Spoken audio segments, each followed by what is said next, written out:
शांति। आज का बहुत सुंदर विषय है व्यर्थ संकल्प से मुक्त निर्विघ्न स्थिति। व्यर्थ संकल्प से मुक्त निर्विघ्न स्थिति। अभी बाबा ने हम सभी के लिए होमवर्क दिए हैं। व्यर्थ से क्या होना है? मुक्त। व्यर्थ संकल्प से मुक्त। तब हम कैसे बनेंगे? निर्विघ्न।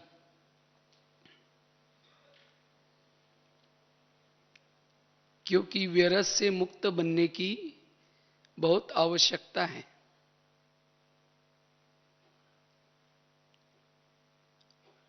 अगर हमारे संकल्प व्यर्थ चलेंगे तो जो हमारा लक्ष्य है, क्या लक्ष्य है? बाप समान बनना, फरिश्ता बनना, कर्मातीत बनना, उस लक्ष्य तक नहीं पहुंच पाएंगे। क्योंकि सारा खेल संकल्प का है। वैसे तो बाबा ने पिछले मुरली में भी निर्विघ्न बनने के लिए अटेंशन दिलाया, लेकिन निर्विघ्न बनने का भी आधार क्या है? व्यर्थ संकल्प से मुक्त। अशरीरी बनने का भी आधार व्यर्थ संकल्प से मुक्त। योग का भी आधार व्यर्थ संकल्प से मुक्त। ये संकल्प हमारे पुरुषार्थ का मूल आधार है। कोई भी स्थिति का अनुभव करना है, उसका आधार है संकल्प। गीत है ना, संकल्प से पूरा कल्प चलता है। इसीलिए हमारे संकल्प कैसे हो? सकारात्मक। जीवन में अगर कोई समस्या आती है, विघ्न आता है, कोई संस्कार आता है, इसका मतलब मेरे संकल्प कैसे बने? निगेटिव या व्यर्थ। दोष दूसरे का नहीं। समस्या किसने पैदा की? हमारे संकल्प ने समस्या पैदा की। चाहे कोई विकार की समस्या, चाहे आपस के संस्कार की समस्या, सभी समस्या का कारण संकल्प। इसलिए गीत में एक बहुत अच्छी लाइन थी, संकल्प से अपने दृष्टि को बदलो। अगर मेरे संकल्प सवेरे सवेरे समर्थ है, पॉजिटिव है, मेरी स्थिति अशरीरी बन जाएगी, तो सारा दिन मुझे कोई समस्या नजर नहीं आएगी। अगर मुझे कोई समस्या नजर आती है, इसका कारण मेरे संकल्प समर्थ नहीं है। इसलिए अपने संकल्प को समर्थ बनाना है। इसलिए बना विघ्नों का कारण व्यर्थ संकल्प। जितने संकल्प हमारे समर्थ चलेंगे, वायुमंडल भी कैसा बनेगा? पॉजिटिव, समर्थ बनेगा। जहां भी हम हैं, वहां का वायुमंडल परिवर्तन करने की जिम्मेवारी हमारी अपनी है। समर्थ संकल्प से ही मनसा सेवा कर सकेंगे। जिसके संकल्प कमजोर हैं, मनसा सेवा नहीं कर पाएगा। जिसके संकल्प व्यर्थ है, वो सदा मुस्कुरा नहीं सकता। उसकी मुस्कान गायब हो जाएगी। पता चलता है इसके मन में कुछ व्यर्थ चल रहा है। चेहरा खुश नहीं होगा। और जिसका चेहरा खुश नहीं, औरों की सेवा कैसे करेगा? जिसके संकल्प व्यर्थ है, वाणी में भी बल नहीं आएगा। उसकी वाणी भी कैसी होगी? कमजोर, दृष्टि भी कमजोर, उसकी वृत्ति भी कमजोर बनेगी। इसलिए बाबा कहते हैं अपने संकल्प को समर्थ बना, व्यर्थों से मुक्त बना। जैसे कोई भी बीमारियां पैदा होती है दुनिया में, शरीर की बीमारी, क्यों? भोजन में कोई ना कोई प्रॉब्लम। इसी तरह आत्मा की बीमारी का कारण क्या है? संकल्प आत्मा का भोजन है। जितना हमारा संकल्प रूपी भोजन समर्थ है, उतना विकारों के बीमारियों से हम बच सकेंगे। थोड़ा भी अगर निगेटिव भोजन खाया, थोड़ा निगेटिव सोचा, विकार रूपी बीमारी पैदा हो गई।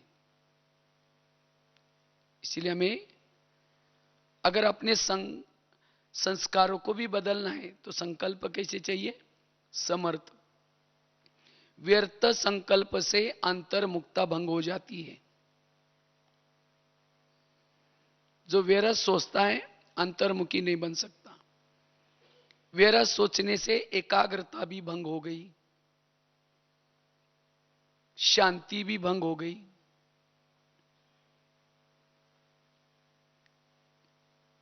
ऐसी आत्मा जो व्यर्थ सोचते हैं, वो कर्म योगी की स्थिति नहीं बना पाएंगे, कर्म योगी नहीं बन पाते हैं।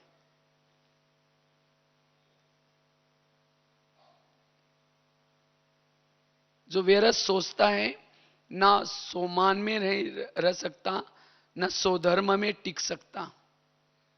जो व्यर्थ सोचता है अंदर से, इसलिए अगर सोमान में स्थित रहना है, स्वधर्म में टिकना है, व्यर्थों से मुक्त।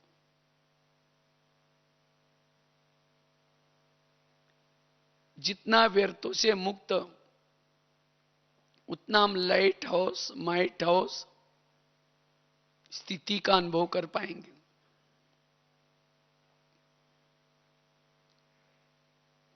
जैसे पानी स्थिर है, कोई भी चीज को देख सकेंगे, चंद्रमा को देख सकेंगे। पानी में एक पत्थर डालेंगे, चंद्रमा को देखेंगे? नहीं दिखाई पड़ेगा। इसी तरह जितना मन स्थिर, व्यर्थों से मुक्त, चुप, उतना उस मन में हम अपनी आत्मा को स्पष्ट देख सकते हैं, जिसको बाबा कहते हैं आत्मदर्शन, स्वयं का दर्शन।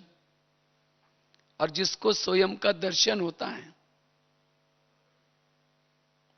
उसके जीवन में कोई विघ्न ही नहीं होगा। उसको अंदर से वो अति इंद्रिय सुख मिल रहा है,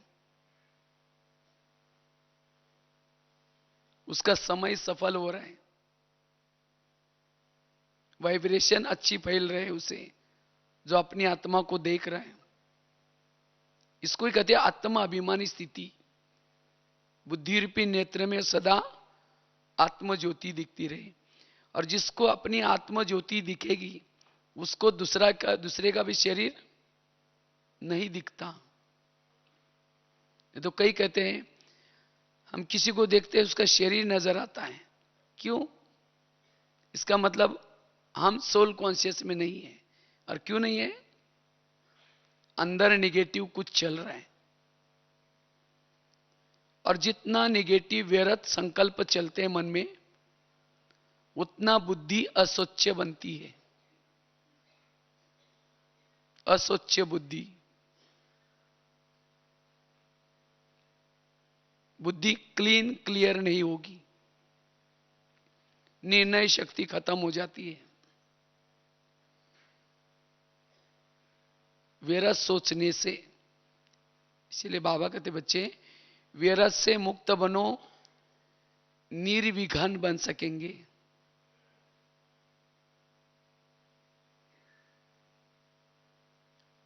अनुभव के खान बन सकेंगे। जब चाहे जिस स्थिति में टिकना चाहे टिक सकेंगे। इसीलिए बाबा ने कहा मन को स्टॉप करो, स्टॉप हो जाए। इसलिए वेरत से मुक्त बनने का पुरुषार्थ करना है। जितना वेरत से मुक्त रहेंगे,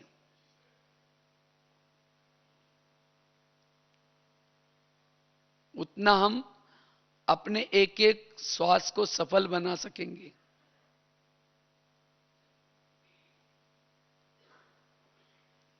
विघ्नों का मूल कारण संकल्प निगेटिव। निगेटिव संकल्प चलने से भावनाएं भी निगेटिव बनती है। आज कई भाई बहनें कहते हैं हम बहुत मेहनत करते हैं, पुरुषार्थ करते हैं, लेकिन हमें आत्मा का अनुभव नहीं होता अभी तक। आत्मा का अनुभव क्यों नहीं हुआ? व्यर्थ सोचने से आत्मा का अनुभव नहीं होगा। व्यर्थ सोचना अर्थात एक प्रकार की लीकेज है।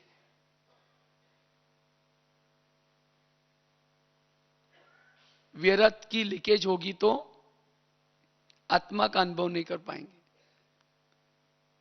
जैसे एक शिष्य गुरुजी के पास गए, गुरुजी को कहते हैं गुरुजी मैं बहुत भक्ति करता हूं, तपस्या करता हूं, साधना करता हूं, लेकिन अब तक मुझे कोई अनुभव नहीं हुआ। तो गुरुजी हंसने लगे, कहते बात तो सही है। 3-4 दिन पहले मेरे पास 5-6 युवा आए थे, बगीचे में बैठे थे शिष्य गुरुजी। जब युवा आए तो उनको बहुत प्यास लगी थी, तो उन्होंने कहा कि ठीक है, जो बाजू में कुआं है वहां जाओ। वहां बाल्टी रखी थी, रस्सा रखा था, कुएं में पानी भी था। तो वो 5-6 युवा गए, उन्होंने बाल्टी को रस्सा बांधा, नीचे छोड़ दिया, हिला करके पानी भरा, लेकिन जब ऊपर खींचा पानी कुछ नहीं मिला। फिर दोबारा बाल्टी डाली, फिर दोबारा खींचा, कुछ नहीं मिला। फिर तीसरी बार, चौथी बार, लास्ट में परेशान होकर चले गए। कुएं में पानी था, बाल्टी थी, रस्सा था, लेकिन प्यासे क्यों रहे? क्योंकि उस बाल्टी को छेद थे। तो इसी तरह अगर हमारे भी मन को छेद है, निगेटिव हम व्यर्थ सोचते हैं, तो हमें भी अनुभव, न आत्मा अनुभव होगा न परमात्मा अनुभव होगा। तो अनुभव का आधार क्या है? व्यर्थ से मुक्त। अगर मुझे अशरीरी का अनुभव करना है, बिंदु रूप स्थिति का अनुभव करना है, बीज रूप स्थिति का अनुभव करना है, व्यर्थ की लीकेज को बंद करना है।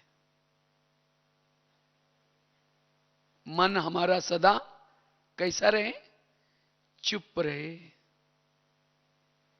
जिसका मन बोलता है वो अनुभव नहीं कर पाता। योग क्या है? मन का चुप रहना।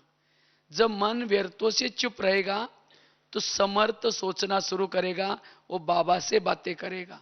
अगर मन पहले ही बात कर रहे हैं, ये क्यों हुआ, ये मेरे साथ क्यों हुआ, ऐसे कैसे हुआ, अगर मन ये बात कर रहा है तो बाबा से बात कैसे करेगा, अपने आप से बात कैसे करेगा, स्वयं की चेकिंग कैसा करेगा?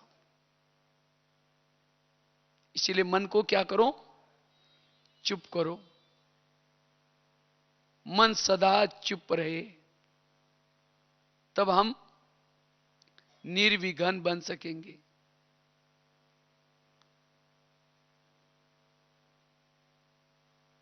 तो हम निर्विघन बनना है, व्यर्थों से मुक्त बनना है, उसके लिए कुछ बातों का अभ्यास करना है, पुरुषार्थ करना है।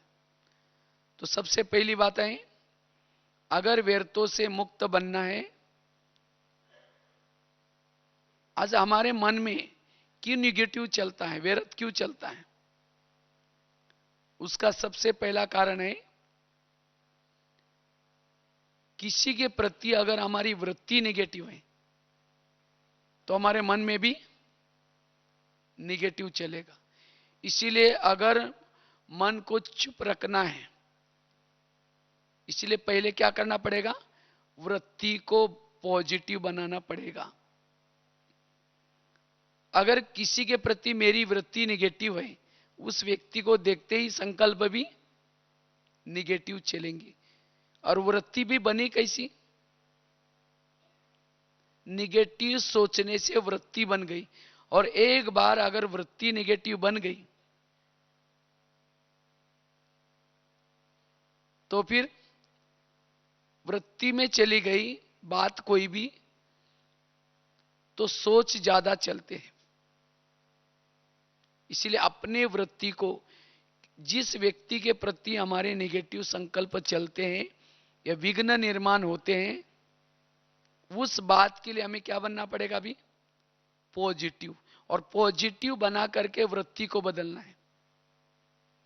अपनी भावना उस बात के बारे में पॉजिटिव बनाना है। और जब तक भावना नहीं बदलेंगे तब तक व्यर्थों से मुक्त नहीं होंगे। तो भावना किसी ने बनाई? मन ने बनाई। मन ने निगेटिव सोचा। अब उस मन को हमें क्या करना है? बात करके पॉजिटिव सोचना है। हे मन, जिसके लिए तुम निगेटिव सोच रहे हैं, वो तो मेरा आत्मा भाई है। अगर उसने मेरे साथ कुछ किया भी है तो ये मेरे कोई पिछले जन्मों का क्या था? हिसाब किताब था। अब तुम्हें सोचने की कोई जरूरत नहीं। और वास्तव में मन जो सोचता है, मन तो मालिक तो नहीं है ना। तो मन को कोई पूछने वाला नहीं था। मन ने अपने मर्जी से सोच सोच करके क्या किया? वृत्ति को बिगाड़ी है। अब हमें बीच बीच में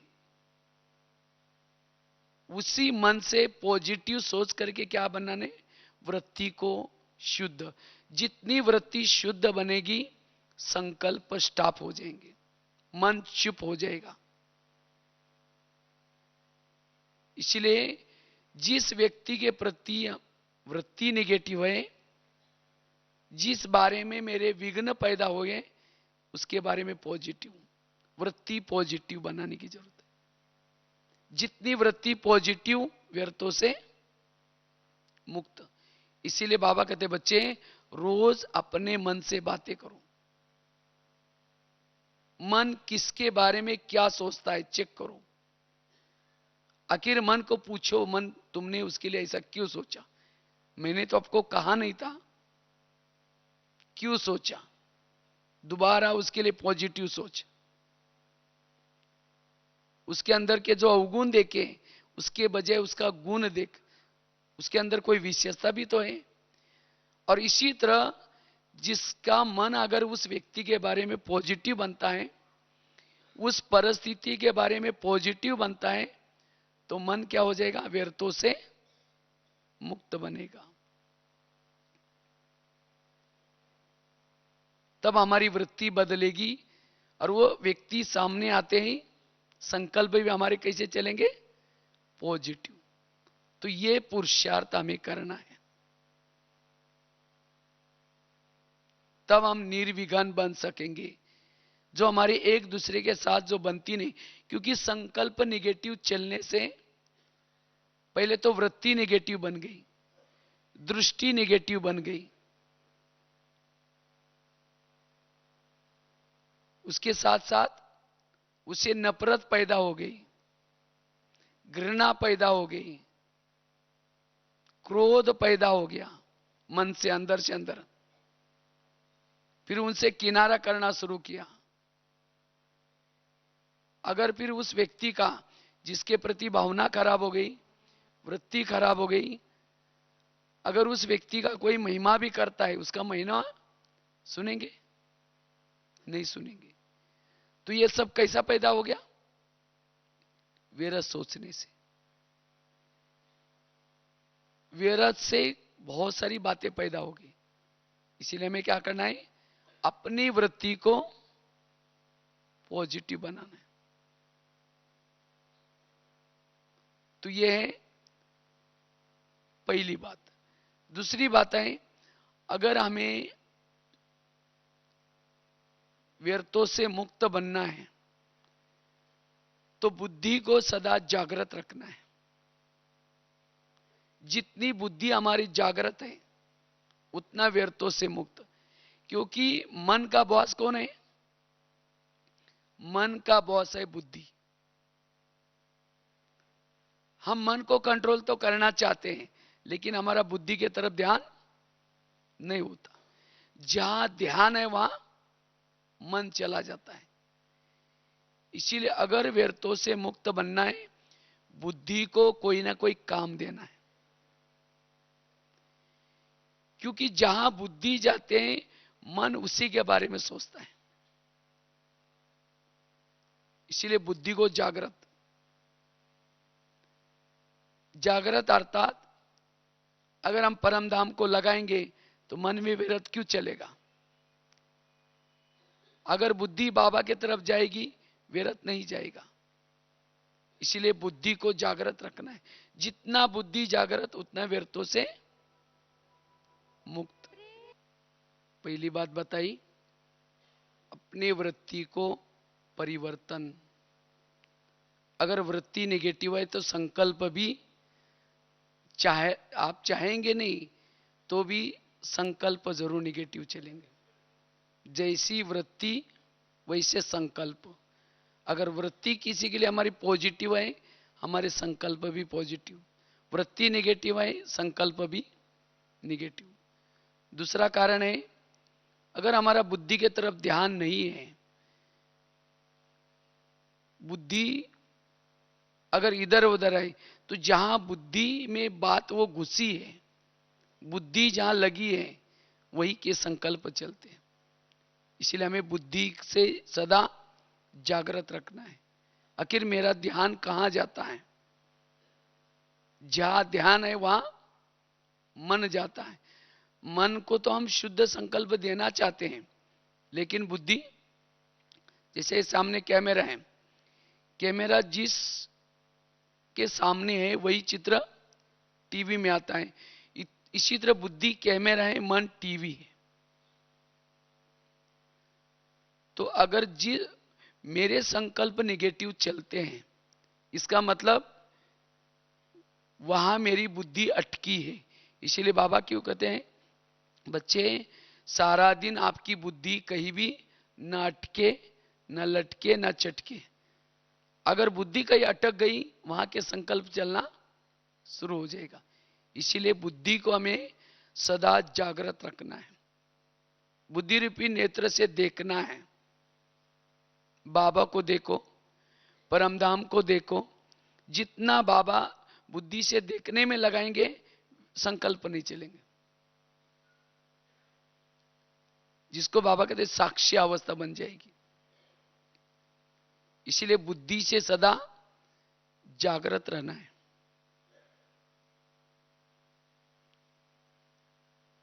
तीसरी बात है, अगर हमें विरत संकल्प से मुक्त बनना है, निर्विघ्न रहना है, तो जितनी हमारी अशरीरी स्थिति है, आत्माभिमानी स्थिति है, उतना हमारे संकल्प में, मन में एक प्रकार का कंट्रोल आ जाता है। इसीलिए जितना हम अमृत वेला का योग करते सवेरे, अमृत वेला का योग, सवेरे मुरली सुनते हैं, क्लास के पहले थोड़ा सा योग करते हैं। अगर ये 3 बातें रोज की दिनचर्या में हम करेंगे, इस 3 बातों से हमारी अशरीरी स्थिति, बिंदु रूप स्थिति, आत्माभिमानी स्थिति, विधेयी स्थिति बनती है। लेकिन 3 यथार्थ, अमृत वेला यथार्थ, मुरली सुनते समय भी यथार्थ, ऐसे नहीं चलते फिरते कहीं सुन ली, कहीं मोबाइल में सुन ली। आजकल तो ऐसे भाई कई भाई बहने कर लेते हैं, मुरली सुन लिया, वो आजकल कहते व्हाट्सएप में आ जाता है, हमने पढ़ लेते हैं, नेट में आ जाता है पढ़ लेते हैं। वो कोई यथार्थ नहीं, वो मजबूरी का नाम महात्मा गांधी, मजबूर लोगों के लिए। इसीलिए बाकायदे क्लास में बैठना, आधा घंटा पहले योग करना और एक एक महावाक्य जागृत होकर के सुनना। अमृत वेला भी यथार्थ। अगर ये तीन चीजें यथार्थ हैं, हमारी सारा दिन अशरीरी स्थिति, विधेयी स्थिति बनी रहती है, और जिससे सारा दिन जो कुछ चलता है, हमारा मन कुछ सोचता नहीं, क्योंकि अंदर वो स्थिति है आत्माभिमानी। जैसे घर में कोई बड़ा होता है, छोटा आपस में चुपचाप रहते हैं, बच्चे चुपचाप रहेंगे।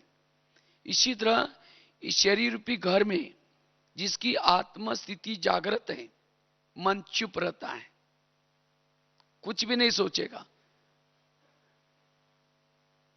व्यर्थों से मुक्त रहेंगे, संकल्प ही नहीं चलेगा, उपराम वैरागी, अंदर से वो अतीन्द्रिय सुख मिलेगा। इसीलिए आत्माभिमानी स्थिति, अशरीरी स्थिति, अगर इस स्थिति में हम जितना टिके रहेंगे उतना व्यर्थों से मुक्त, और ऐसी आत्मा निर्विघ्न रहेगी। भले उसके जीवन में विघ्न आते हैं, बातें आएंगी, लेकिन उसके बारे में वो सोचेगी नहीं, क्योंकि आत्मा अभिमानी स्थिति है। आत्मा अभिमानी स्थिति वालों को मान अपमान निंदा स्तुति समान रहेगी। अगर कोई मेरे संकल्प चलते हैं, किसी का अपमान मुझे सहन नहीं होता, किसी की बातें मुझे सहन नहीं होती, इसका मतलब मेरा देहाभिमान है। और क्यों देहाभिमान है? सवेरे के योग की तरफ ध्यान नहीं दिया। इसीलिए हमें सवेरे अमृत वेले की तरफ ध्यान, और साथ में क्लास की और मुरली की तरफ ध्यान। ये तीन चीजें हमें व्यर्थों से मुक्त कराएगी, निर्विघ्न बनाएगी।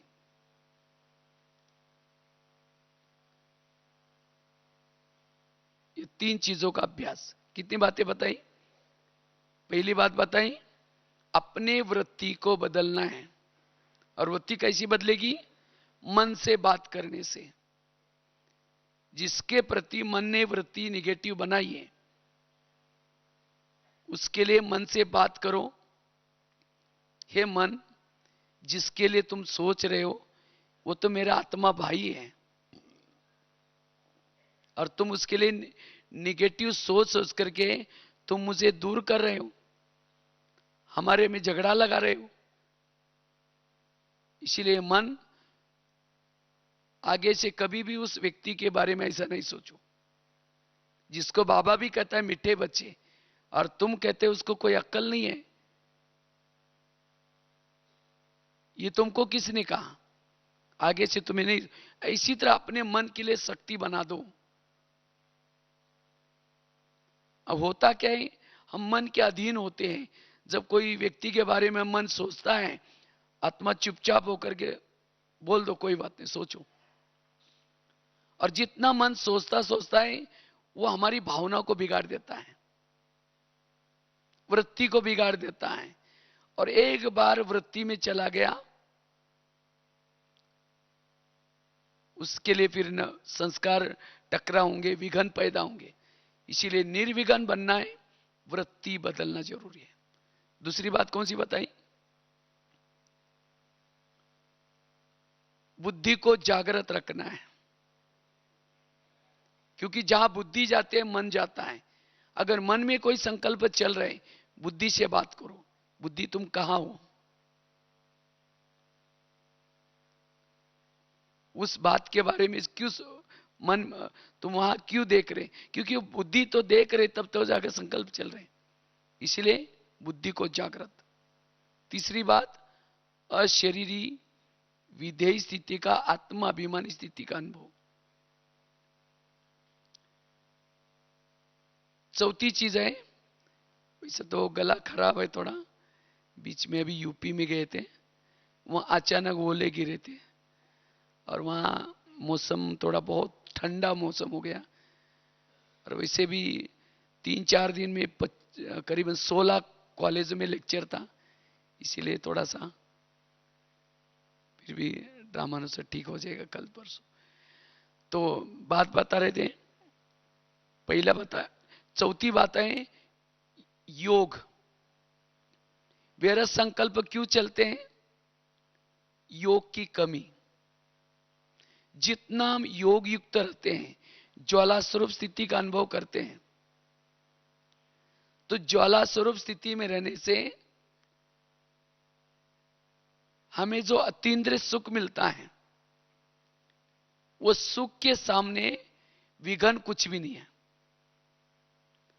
अगर कोई जीवन में विघन आता है या मन और बुद्धि में सोच चलते हैं, उसका कारण है योग की कमी, सुख की कमी। जितना हम योग के द्वारा सुख लेंगे बाबा से, उतना हमारा मन चुप रहेगा, व्यर्थों से मुक्त बनेगा।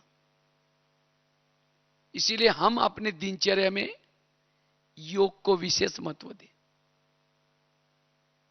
अब योग ही नहीं करेंगे, शाम के नुमा शाम का है, रात को है, जो भी बाबा ने योग के टाइमिंग, हम बिजी रहते हैं, बस दिन में आधा घंटा कुछ किया, पूरा हो गया। अब योग ही नहीं है तो सारा दिन मन निगेटिव सोचता रहता है, व्यर्थ सोचता रहता है। तो जितना हमारा योग अच्छा होगा, ज्वाला स्वरूप होगा, उतना मन हमारा चुप रहेगा, व्यर्थों से मुक्त रहेगा, उतना हम निर्विघ्न रह सकते हैं। अब कई सोचते हैं ये विघ्न पूरा हो जाएगा ना, रोज क्लास करेंगे, रोज अमृतवेला उठेंगे, कभी वो इंतजार नहीं करना, विघ्न है कोई बात नहीं, तो भी योग करना है, सेंटर पर आना है, मुरली सुननी है, बाबा उसे मुक्त कर देगा। विघ्न है इसलिए पुरुषार्थ ढीला नहीं करना है, नहीं तो कई सोचते हैं ये विघ्न पूरा हो जाएगा तब फिर कर लेंगे, और विघ्न बढ़ता जाएगा। विघ्न है तो भी हमें विघ्नों में तो और पुरुषार्थ करना है, और हमें क्या करना है, लगन लगानी है, क्योंकि विघ्नों में हमारा टाइम बहुत वेस्ट हो जाता है, जितना कमाया खत्म। इसीलिए हमें विशेष योग के तरफ ध्यान, उससे हम निर्विघ्न बन सकते हैं। इससे जितना हम योग करते हैं, योग से आत्मा तृप्त बन जाती है, भरपूर बन जाती है, आत्मा का मनोबल बढ़ता है, और जिसके आत्मा का मनोबल ऊंचा है, शक्तिशाली है, उस मन में संकल्प नहीं चलेंगे। इसलिए व्यर्थों से मुक्त बनने के लिए बीच बीच में योग के ऊपर हमें अटेंशन देना है, रोज की दिनचर्या में। और वो योग भी कैसा, यथार्थ। ऐसे नहीं बैठ गए, मन एक तरफ है, बुद्धि एक तरफ है, 1 घंटा योग करना है, ऐसा योग किया तो सारा दिन संकल्प विकल्प चलते रहेंगे। कई योग में बैठे तो भी सुन रहे हैं, क्या सुन रहे, सारा दिन किसी ने कुछ बोला वो सुन रहे, बोल भी रहे, देख भी रहे। योग में बैठना अर्थात सुनना बंद, सोचना बंद, बोलना बंद, एकदम चुप, साइलेंस। और तब उस योग से हमारा मनोबल बढ़ता है, मन की शक्ति बढ़ती है, और जब मन की शक्ति बढ़ेगी व्यर्थों से मुक्त बनेंगे। इसलिए मैं यथार्थ योग लगन वाला, बाबा ने मुझे कितनी प्राप्ति कराई, बाबा ने मुझे क्या से क्या बनाया, लगन वाला योग करने से ही व्यर्थों से मुक्त। ऐसा हम योग करना है जिससे आत्मा बैटरी चार्ज हो जाए।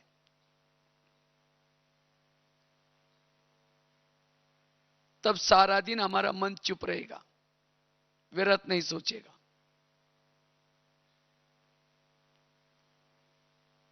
पांचवी बात है, अगर व्यर्थों से मुक्त बनना है, सोमानों के अभ्यास।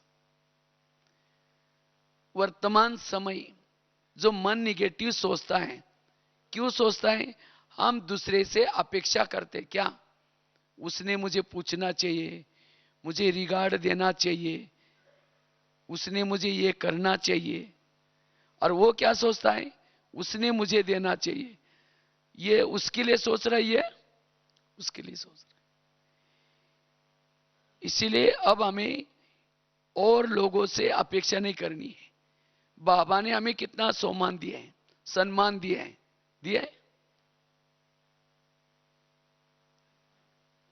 अगर बाबा ने जो सम्मान दिया है, जो बाबा ने सम्मान दिया है, जो बाबा ने प्राप्ति कराई, अगर उसको याद करेंगे तो दूसरे की तरफ अपेक्षा नहीं होगी, आप भरपूर बन जाएंगे। अगर कोई अपमान भी करता है तो भी आपको वो बाबा ने जो दिया है उसमें भरपूर है, आपका संकल्प चुप रहेगा, कुछ नहीं सोचेंगे। इसीलिए जो सोमान में नहीं रहते, जो सोमान का अनुभव नहीं करते, उनका मन सोचता रहता है, निगेटिव सोचता है। सबको कहेंगे देखो मैंने इसकी इतनी पालना की, मैंने उसको ये किया तो भी मुझे पूछता ही नहीं, तो भी मुझे ये करता ही नहीं, सोचते रहेंगे, औरों को सुनाते रहेंगे। यही विघन है और कुछ नहीं। उसका भी टाइम बर्बाद कर रहे हैं, अपना भी टाइम बर्बाद। इसीलिए मुझे अब सोमानु में रहना है। इस रावण के राज्य में आपको कोई भी सम्मान नहीं देगा। आपको खुद, जैसे हनुमान ने क्या किया, अंगद ने अपने पूंछ का क्या किया, आसन बना करके। तो इसी तरह हमें भी क्या करना है, हमें जो बाबा ने इतनी बड़ी सोमानों की लिस्ट दी है, उस सोमान में स्थित रहो, तब जाकर के आपको किसी की भी दूसरे की तरफ से अपेक्षा नहीं होगी, तब व्यर्थों से मुक्त बनेंगे। इसलिए सोमानों का अभ्यास। और जो सोमान में रहता है वो सम्मान जरूर देगा। अगर मैं किसी को सम्मान नहीं देता हूं, इसका मतलब मैं खुद सोमान में नहीं हूं। इसलिए हमें सोमान में रहना है, औरों को सम्मान देना है। बाबा कहते हैं देने से ही मिलता है। वो भी क्यों नहीं दे रहा है, इसका मतलब मैं नहीं दे रहा हूं, इसीलिए वो भी नहीं दे रहा है। हम उसको सोचते ही वो पहले दे तो हम भी दे देंगे, ना वो देता है ना वो देता है, ऐसे दिन प्रतिदिन भावनाएं खराब होती जा रही। इसीलिए हमें पहले सम्मान में रहना है, तो ऑटोमेटिकली हमारे से सम्मान देने की भावना आएगी। सम्मानों से मन भरपूर बनता है, उतना निर्विघ्न बन सकेंगे हम। छठी बात है, अगर हमें व्यर्थों से मुक्त बनना है, टोटल ज्ञान का हमारा सार क्या है? जो हुआ अच्छा हुआ, जो हो रहा अच्छा, जो होगा वो भी। कभी कभी हमें विघ्न क्यों पैदा होते हैं? हम आगे के लिए सोचते हैं, कहीं ऐसा ना हो जाए, कहीं ऐसा ना हो जाए, कहीं ये ना हो जाए। ये निगेटिव सोचने के कारण क्या होता है? सोच हमारे निगेटिव चलने से विघ्न पैदा होते हैं। इसलिए आज तक मेरे जीवन में जो बीता वो भी अच्छा था, अभी भी जो बीत रहा है वो भी बहुत अच्छा, और आगे होने वाला वो भी। इसीलिए मन को निश्चिंत रख दो, मन को समझाओ कि मन तुम कुछ नहीं सोचो, आज सारा दिन मेरा जो कुछ होने वाला है बहुत अच्छा होने वाला है। अगर कुछ किसी ने गाली भी दी तो भी बाबा ने कह रहे वाह वाह करो।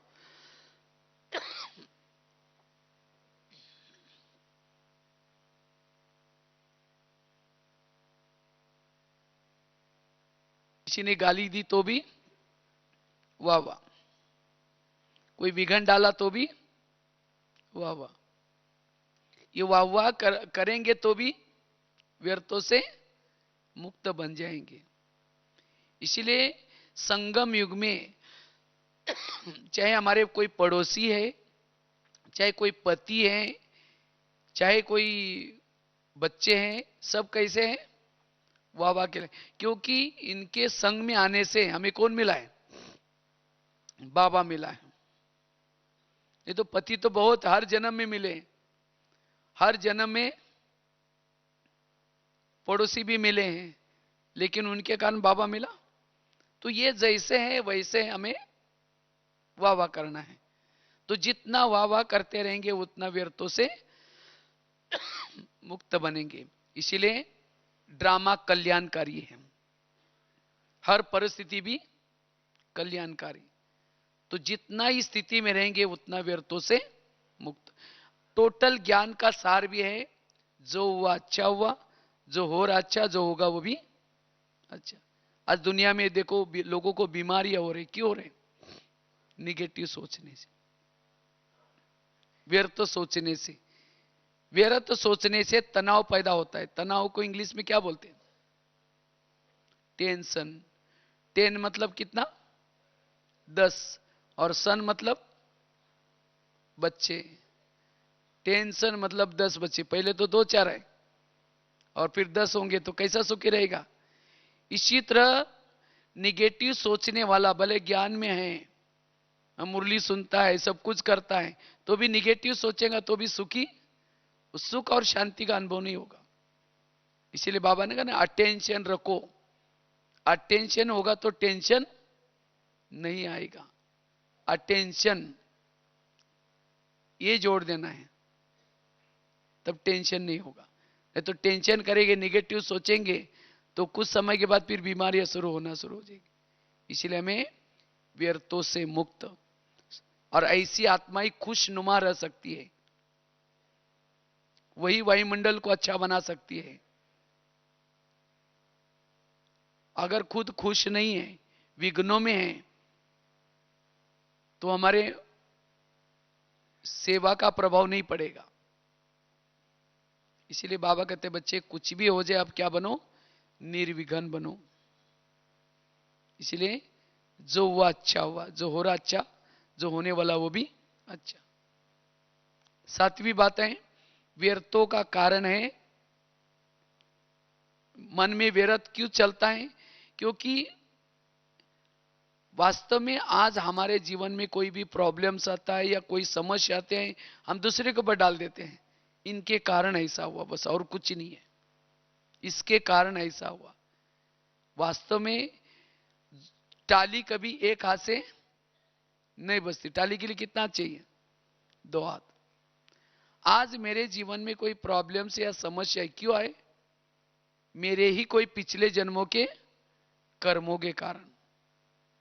क्योंकि हम जो आपस में एक दूसरे के संबंध में आए हैं, कोई हमें देने के लिए आता है, कोई हमारे से लेने के लिए आता है। जब इस कर्म गुह्य गति को भूल जाते हैं, तब हम कहते हैं ये मेरे साथ ऐसा क्यों करता है, इसने मेरे साथ ऐसा क्यों किया, और तब लगता है कि हमारे साथ अन्याय हो रहा है। न चाहते हुए भी फिर ऊपर भी देखेंगे कि भगवान तुमने भी आंखें बंद किया क्या, ये मेरे साथ क्या हो रहा है। तो मन को समझाना है, हे मन, जो कुछ हो रहा है ये मेरे ही कोई पिछले जन्मों का हिसाब किताब के कारण, इसलिए तुम्हें चुप रहना है, व्यर्थ नहीं सोचना। कर्मों से दुनिया चलती है, कर्मों से ही सब कुछ विघन या परिस्थिति आती है, और विघन और परिस्थिति आते हैं आगे बढ़ाने के लिए। और जब ये कर्म गति के गहराई में हम जितना जाएंगे उतना मन हमारा कैसा रहेगा, चुप रहेगा। ऐसे विघन होते हुए भी हमारी स्थिति कैसी रहेगी, निर्विघन।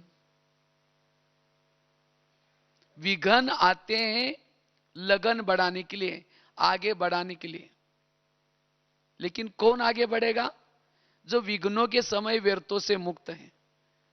विघ्नों के समय सोचने वाला पीछे आ जाएगा, फिर पीछे जाएगा। जो बुराई में भी अच्छाई देखता है, निगेटिव बातों को पॉजिटिव में लाता है, वही क्या बनेगा, वही व्यर्थों से मुक्त बनेगा। कोई भी आपके सामने कोई बुराई आते है, उसको क्या बना दो, पॉजिटिव। बुराई में भी अच्छाई देखो, मन चुप रहेगा।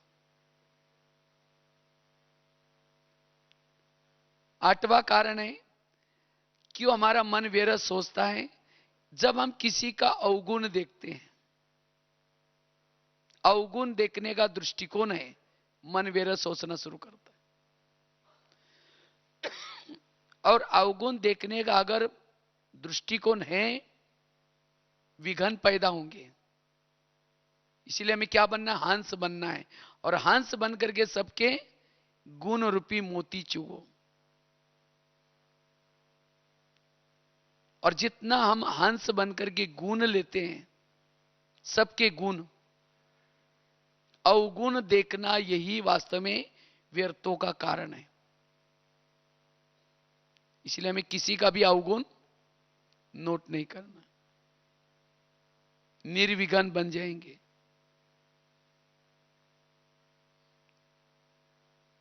अवगुण देखने वाला, जैसे मक्खी होती है ना, मक्खी क्या करती है, बहुत अच्छा जिस्म है, शरीर है, लेकिन वो छोड़ करके कहां बैठती है, जहां जख्म है उसके ऊपर बैठेगी और गंदगी चूसती रहेगी। अवगुण देखने वालों को कहेंगे मक्खी। इतना अच्छा उस व्यक्ति के अंदर कितने अच्छे गुण हैं, वो गुण को छोड़ करके हम क्या देख रहे हैं, अवगुण। और जो अवगुण देखता है वो क्या करता है, मक्खियां तो 2 प्रकार की होती है। एक होता है मधुमक्खी, वो क्या करती है, संगठन में रहती है और क्या करते हैं, शहद बनाती है। वो बीमारी से दूर कराती है, उसका शहद कोई खाता है बीमारी से दूर। और एक मक्खी होती है, वो अकेली घूमेगी, अकेली घूमेगी और बीमारी फैलाएगी। जो अवगुण देखता है वो बीमारी फैलाता है, वो विघन पैदा करता है। और गुण देखने वाला निर्विघन बनेगा। इसीलिए बाबा कहते बच्चे गुणग्राही। व्यर्थों का बहुत बड़ा कारण है अवगुण देखना। अवगुण देखने से परचिंतन चलता है। इसलिए हमें एक दूसरे का गुण, जिसके संपर्क में रहते हैं, कभी उनकी आप लिस्ट बना दो। लिस्ट बना करके जो रोज आपके दिनचर्या में जो लोग खास तो संपर्क में आते, चाहे घर में चाहे ऑफिस में, कभी उनकी लिस्ट बना करके उस व्यक्ति में क्या गुण है, इस व्यक्ति में क्या गुण है, इस व्यक्ति में क्या गुण है, उसको नोट करो। और जब उसकी बुराई देखते हो उसका गुण सामने लाओ, तुरंत आपका मन चुप रह जाए। हर एक में कोई विशेषता है, लेकिन हुआ क्या है, अब अवगुण हमें देखते देखते इतनी भावना खराब हो गई, हमारी दृष्टि भी खराब हो गई। अगर कोई अच्छा काम करता है, सेवा भी करता, हमें वो क्या दिखता है, उसका अवगुण ही दिखता रहता है। और उसके लिए बारे में हम सोचते रहते हैं, ये ऐसा करता है, ईर्ष्या घृणा। इसीलिए बाबा कहते बच्चे गुण देखो, व्यर्थों से मुक्त बनेंगे, निर्विघन बनेंगे। और लास्ट की बात है, 9वीं बात, अगर निर्विघन बनना है, जितना हम आदि स्वरूप में स्थित रहते, आदि और अनादि हमारे जो संस्कार हैं, जितना उस संस्कार में स्थित रहेंगे, जितना उस स्वरूप में स्थित रहेंगे, बीच के जो हमारे कुछ संस्कार है वो दब जाएंगे, खत्म हो जाएंगे। आदि स्थिति में हम क्या थे, मेरा पाठ क्या था, अनादि स्वरूप में हम कैसे थे, जितना इस स्थिति में रहेंगे उतना हमारे अंदर जो पुराने कोई विकारों के संस्कार है, कोई बुरे संस्कार है, वो दब जाएंगे। वो संस्कार क्यों आते हैं? क्योंकि हम आदि और अनादि को भूल जाते हैं, तब जाकर के वर्तमान के संस्कार आ जाते हैं, संकल्प आते हैं। हम भक्तों के पूर्वज हैं, जड़े हैं, हमारे कर्तव्य क्या है? तो जितना इस स्वरूप में रहेंगे हमारे पुराने संस्कार संकल्प दब जाएंगे। तो इस तरह से अपने मन को कैसे करना है? निर्विघ्न। और जितना मन को निर्विघ्न बनाएंगे, उसके लिए जैसे 8-9 बातें बताई, तो इस बातों को प्रयोग में ला करके जितना हमारा मन चुप रहेगा, जो हमारा लक्ष्य है, क्या लक्ष्य है? बाप समान बनना, अपकारी पर भी उपकार करना। कोई सामने वाला अपकार कर रहे हैं तो भी हम उसको दुआएं दे रहे, शुभ भावना दे रहे। यह स्थिति कब आएगी? जब हमारे संकल्प विरत खत्म होगी। लेकिन आज हम क्या करते? शुभ भावना नहीं देंगे, उसके लिए बद्दुआएं देंगे, नहीं वो ये सब मन के कारण हो जाता है, व्यर्थों के कारण। देवी का पोज कैसा है? वरदान ही पोज जाता है, मुस्कुराता चेहरा होता है। अगर देवी को कोई गाली भी देता है, हाथ नीचे करके, चेहरा पीछे नहीं करती, वरदान देती है, मुस्कुराती है। और हमारी स्थिति कैसी है? अगर कोई गाली देता है, कोई बुराई करता है, 15 दिन से बात नहीं करेंगे, ऐसे मुड़ करके जाएंगे। कभी कभी गुस्सा आता है तो उंगली तोड़ देंगे, इसका तो सत्यानाश हो गया। ऐसा कोई पोज है मंदिर में? ऐसा पोज है? ऐसा पोज नहीं है। आपकारी पर भी उपकार। लेकिन वो कब होगा?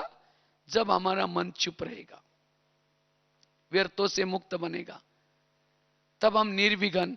तो जैसे बाप की क्वालिटी है, वो बाप की क्वालिटी हमारे अंदर आएगी, हम फरिश्ता स्थिति का अनुभव कर सकेंगे। हल्का, लाइट हाउस, माइट हाउस, अशरीरी स्थिति, ये स्थितियों का अनुभव करने का आधार है ये संकल्प। इसलिए बाबा ने बहुत गहरी बात बताई है, क्योंकि अब समय बहुत तेजी से जा रहा है। बाबा ने तीव्र पुरुषार्थ, अगर 2014 में, वैसे तो बाबा ने 1 महीना दिया, अगर इस 1 महीने की प्रैक्टिस पूरा 2014 में आप संकल्प भी ध्यान देंगे, तब भी आप कर्मातीत के नजदीक जा सकेंगे, कर्मातीत बन सकेंगे, फरिश्ता बन सकेंगे, बाप समान बन सकेंगे, विधेयी अशरीरी का अनुभव कर सकेंगे। इसलिए इस 2014 में खास हमें अपने संकल्प पर ध्यान देना है। ठीक है? तो यही हमारा पुरुषार्थ है। ओम शांति। एक सूचना है, कल अमृतवेला का योग सभी के लिए कॉन्फ्रेंस हॉल में ही रहेगा। अमृतवेला का योग